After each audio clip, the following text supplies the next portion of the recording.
Headphone लाओ तो तुल्लू headphone ला अल्लाह दी कसम माइक ना छड़िया जे हेडफोन ला के नहीं मैं ये आज भी 9 मई के मौक़िफ़ से नहीं हटे। ये सिर्फ और सिर्फ अपनी सियासत के साथ है। तो लीडर इस वक्त अंदर है, वो भी रोजाना पैंतरे बदलता था, कभी उसके पाँव पड़ जाता था। इनमें से मैं चेहरे जानता हूँ जिन्होंने हमसे टिकट मांगा था। कोई शर्म होती है, कोई हया होती है, कोई गैरत होती है।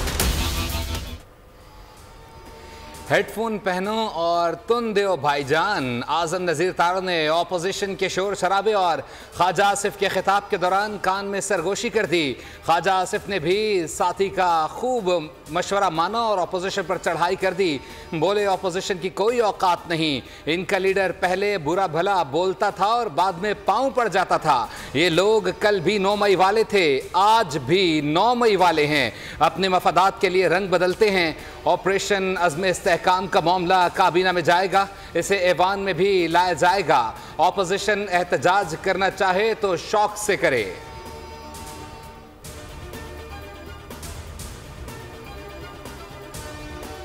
इस मुल्क के अंदर अक़लीदें जो है वो गैर महफूज हो चुकी हुई हैं। हम लोग एक रेजोल्यूशन मूव करना चाहते हैं, इस मुल्क में अक़लीदें महफूज हो सकें। कल की मीटिंग के अंदर इनके खैबर पख्तूनख्वा के वज़ीर आला वहाँ पे मौजूद थे, उसके सामने ये रिजॉल्व किया गया कि ये इक़दाम उठाए जाएंगे दहशतगर्दी के खिलाफ। वज़ीर दिफा ख्वाजा आसिफ ने इस्तेहकाम में पाकिस्तान ऑपरेशन करने की तस्दीक कर दी। कहा एपेक्स कमेटी के फैसले को काबीना में ला रहे हैं, मामला ऐवान में भी लाएंगे। बैरिस्टर गौहर कहते हैं कोई भी ऑपरेशन पार्लियामान को एतमाद में लिए बगैर नहीं होना चाहिए। ऑपोजिशन के बगैर जमहूरियत नहीं आमरीत होती है। असद कैसर ने कहा कि वाज़ेह तौर पर कहता हूँ, हम किसी ऑपरेशन की हिमायत नहीं करते।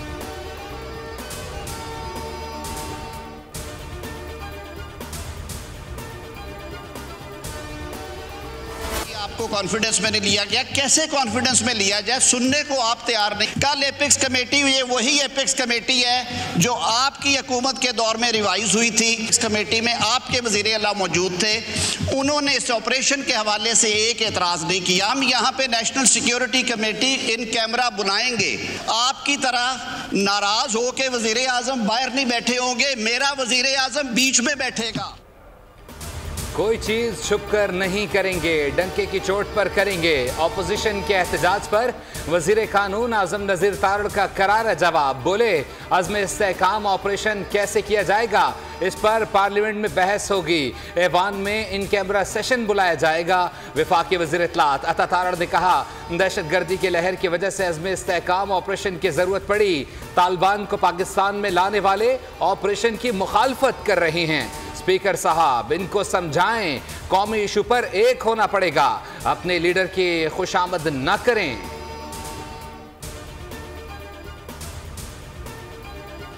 लिया गया, कैसे कॉन्फिडेंस में लिया? लॉ मिनिस्टर को भी देना चाह रहा हूं कि गवर्नमेंट का वर्जन आए। इनको डिफाइन किया है चारों के चारों को, ये कहते हैं 2 नंबर लोग हैं, उन्होंने कहा है ये सारे उनके मुताबिक जो है ये कॉम्प्रोमाइज्ड हैं। मैं नहीं कह रहा, शहरियार अफरीदी साहब ने कल कहा है।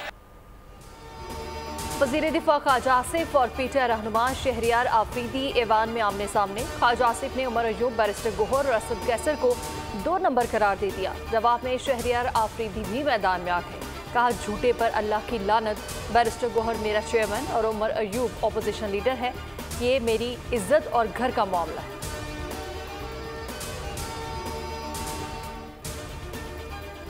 स्पीकर साहब, मिनिस्टर फॉर डिफेंस ने अभी एक बहुत बड़ा बोतान लगाया है। लानत अल्लाह अलल काज़िबीन, झूठे पे रब की लानत। 72-74 साल की उम्र में ये जिस तरह की बातें कर रही है, मेरा चेयरमैन है, ये मेरा ऑपोजिशन लीडर है, ये मेरी इज्जत है, मेरे घर के मामले मैं जानूं। My grandparents, my parents, my brother have been a part of. We all as citizens of this fine country had hopes and aspirations for this budget that had at its core the needs of the people of Pakistan. A budget which provided relief and redirected subsidies to the poor, to the farmers, to the laborers, to the working class. क्या budget अवाम के उमंगों के मुताबिक है? क्या अवाम ऐसा budget चाहते थे? खातून अव्वल और रुकन कौमी असम्बली आसफा भुट्टो का असम्बली इजलास से पहला तंदुरुस्त खिताब। बोली, अवाम इससे बेहतर बजट के हकदार थे। जब सदर पाकिस्तान इत्तेहाद की बात करते हैं वो वक्त की ज़रूरत है, किसी भी मसले का हल इल्ज़ाम तराशी नहीं हो सकता।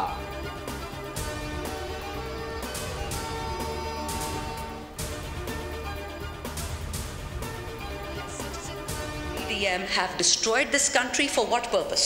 और आज आपको ये बता दूं कि जितना झूठ इस कुरान के नीचे बोला जा रहा है ना, I swear to God मेरी हड्डियों में दर्द शुरू हो जाती। ये बजट लोगों को बर्बाद करने के लिए है।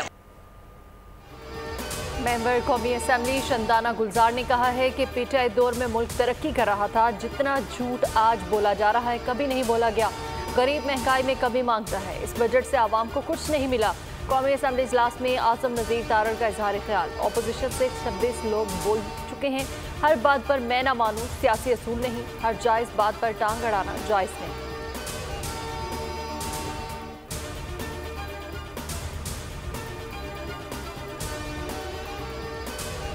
पीटीआई और जेयूआई में कुर्बतें बढ़ने लगीं। असद कैसर और मौलाना फजलुर रहमान ने मुलाकात में सियासी सूरत हाल पर गुफ्तगू की। सियासी कमेटी कायम करने का फैसला किया गया।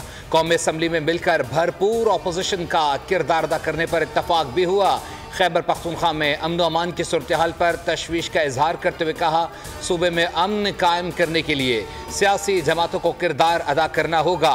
फौजी ऑपरेशन किसी मसले का हल नहीं। बजट को IMF और अवाम दुश्मन बजट करार देकर मुस्तरद कर दिया।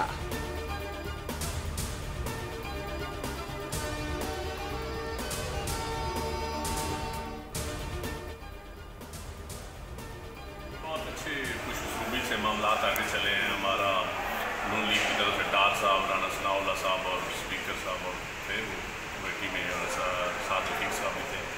तो पीपल पार्टी की तरफ से जनरेशन की क्यादत में हम पंजाब का चेक कहते कमेटी थी।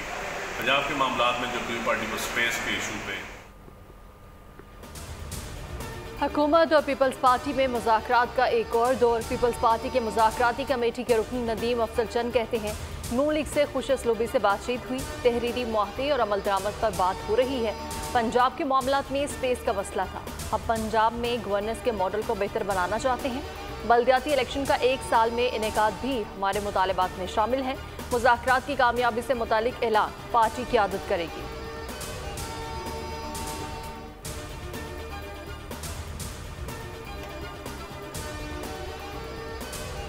हुकूमत ने नौजवानों के लिए कोई पॉलिसी मुख्तस नहीं की। रुकन कौमी असम्बली जमाल रईसानी ने कौमी असम्बली में इजहार ख्याल करते हुए कहा, कौम के लिए नौजवानों ने कई कुर्बानियाँ दी हैं। नौजवान तबका मायूस होकर दहशतगर्दी की तरफ बढ़ रहा है। हमारे पास कोई प्लान या पॉलिसी नहीं है। मुझे 64% आबादी की नुमाइंदगी करनी है।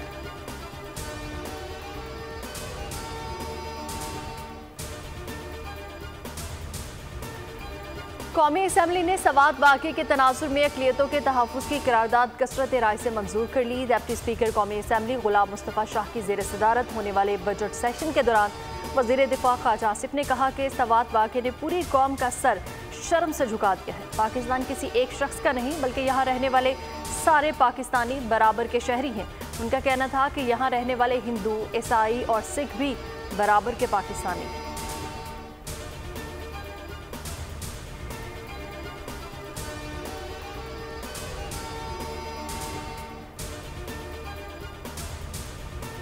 बहुत जल्द मीन्स के कल परसों से ही नए रूट्स के हम लोग स्टार्ट पे जा रहे हैं। जो भी फेक नंबर प्लेट्स जो लोग लगा के गाड़ियों में घूमते हैं उसके खिलाफ मेगा एक्शन जो है वो हमने शुरू किया है। किसी को भी जाली नंबर प्लेट रखते हुए लगाते हुए पकड़ा गया तो वो जेल जाने के लिए तैयार हो जाए। गाड़ियों पर जाली सरकारी नंबर लगाने वालों के खिलाफ ऑपरेशन शुरू कर दिया गया है।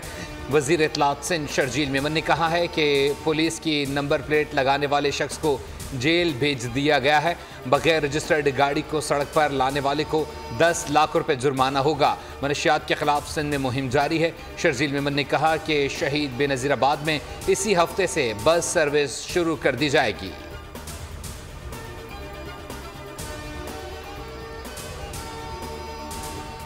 The Honorable Minister to please withdraw this tax on cardiovascular equipment. हमें बर्बाद कर दिया है लोड शेडिंग ने सिंध के अंदर। हद तो ये है, उस SDO के ये लफ्ज है जो मेरे हल्के में है, कहा कि मेरा बस चले, वो जो बंद कर देता है बार बार, तो मैं इनको बिजली दूं ही ना। वज़ीर खजाना से इल्तिमास है हेल्थ सेक्टर पर 18% लगाया गया टैक्स वापस लिया जाए। पीपल्स पार्टी के रुकन कौमी असम्बली शाजिया मरी का कौमी असम्बली में इजहार ख्याल, कहा सिंध में लोड शेडिंग इंतहा को पहुंच चुकी है। STO कहते हैं कि मेरा बस चले तो बिजली ना दूं।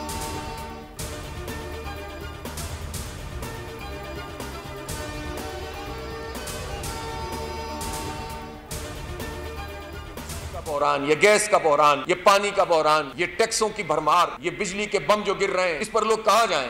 पूरे पाकिस्तान में एहतजाज कर रहे हैं और हमारी एहतजाजी तहरीक भी शुरू हो गई है और हम बातचीत भी करना चाहते हैं। और ये दफा 144 लगाकर अगर आप समझते हैं कि इस तरह अवाम के रद्द-ए-अमल को रोक सकते हैं तो ये धंधे बहुत पुराने हो गए। अंग्रेज के शागिर्द कब तक इन धंधों को इस्तेमाल करेंगे?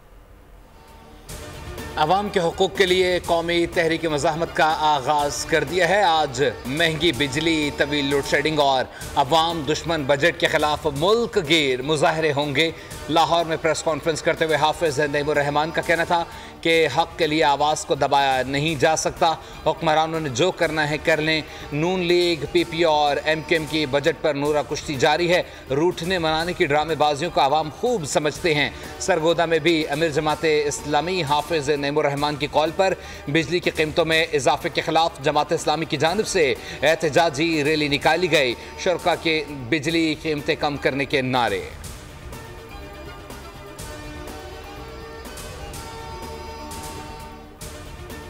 बिजली नहीं होती, घर में भी काम नहीं होते और लोगों के कारोबार भी इतने ज़्यादा नहीं हो रहे बिजली की वजह से। और जब बिल आते हैं इतने ज़्यादा आते हैं कि ऐसे लगता है जैसे दिन रात बिजली आ रही है। पहले ही उन्होंने जो है ना बहुत टैक्सेस लगाए हुए थे, अब बिजली के बिल के ऊपर जो है ना तो जनरल सेल टैक्स है। अल्लाह वास्ते करके ख्याल करो, महंगाई तोड़ो। रोज़ाना की लाइट जा रही है, रोज़ाना 12 घंटे बिजली जा रही है। लाइट है नहीं, पंखे चल नहीं रहे, गर्मी से बुरा हाल है। तो गरीब आदमी एक बात बताओ, 700 रुपये दिहाड़ी है, 100 रुपये की वो बर्फ़ लेके आ रहा है, 500 रुपये में घर का गुजर बसर कैसे करेगा?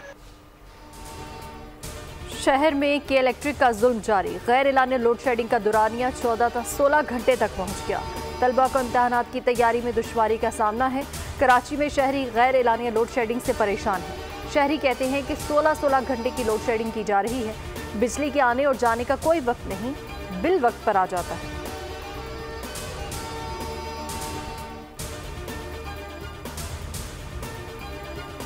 अवाम दिल थाम लें, अपनी जेबें भी संभाल लें। बिजली की कीमतों में एक बार फिर इजाफे का खतरा सर पर मंडलाने लगा। नेपरा ने 1 जुलाई से घरेलू सार्फिन के बिलों में 5 रुपये 72 पैसे इजाफे की तजवीज़ दे दी। खदशा है कम आमदनी वालों के 10,000 के बिल में मजीद 1500 रुपये तक का इजाफा हो जाएगा। अवाम कहते हैं बिजली मिलती नहीं, बिल हर माह बढ़कर आ जाते हैं।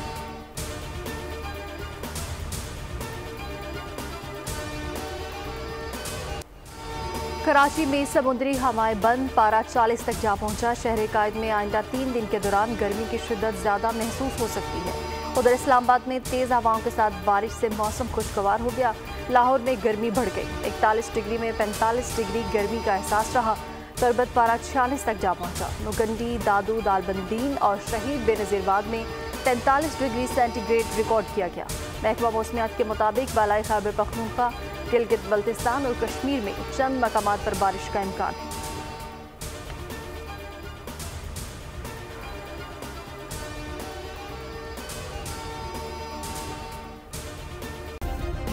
सब्सक्राइब करें और बेल दबाएं ताकि कोई खबर रह न जाए।